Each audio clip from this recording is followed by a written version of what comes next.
Good day everyone! Ang video natin for today, all you need to know before you start investing in Pag-ibig MP2. Okay, mag-start tayo sa tanong na bakit nga ba isa sa pinag-uusapan ngayon ng Pag-ibig MP2? At ano ba ang pinagkaiba nito sa Pag-ibig MP1? Ang Pag-ibig MP2, ito ay under ng government at guaranteed na safe ang kapital mo. Unlike sa ibang investment guides, halimbawa yung stock market, malaki yung risk ng money mo.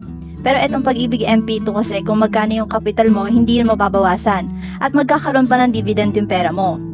Kaya naman isa to sa mga investment na pinag-uusapan dahil siguradong safe ang pera.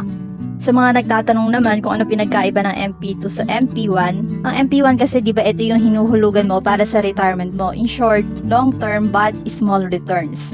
Pero itong MP2, short term lang. Ang duration lang nito 5 years pero high returns naman. Okay, pag-usapan naman natin, magkano ba yung dividend na binibigay ng Pag-ibig?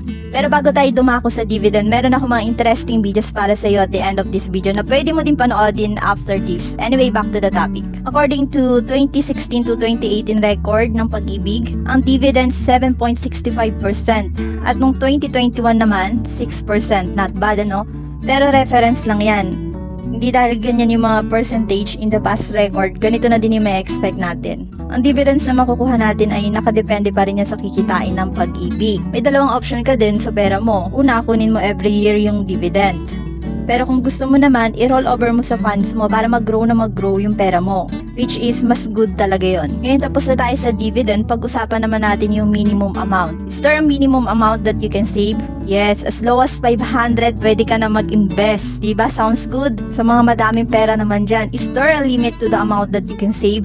Good thing about MP2, walang limit amount. So, save as you want. Ang tanong, open ba to sa lahat ng gusto mag-invest? Ayan na. Etong Pag-ibig, kailangan active Pag-ibig fund members ka.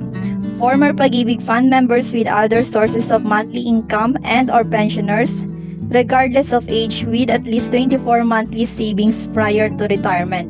Ito kasi pinaka-benefits mo na din to kapag ikaw ay Pag-ibig member. Finally, ngayon alam mo na lahat ng kailangan mong malaman paano ka nga ba makakapagsimulang mag-invest. Ayan, meron dalawang option para makapag-invest ka dito sa may Pag-ibig. Pwede ka mag-register online sa kanilang website. Pero kung hindi ka masyadong mateki na tao, pwede ka naman mag-walk-in sa mismong branch nila. Hopefully, nasagot ko ang mga tanong na gusto mong marinig about sa Pag-ibig. Paki-like na din kung nagustuhan mo. Sa end screen, may mga video na maaari mong magustuhan. Click mo lang and see you there.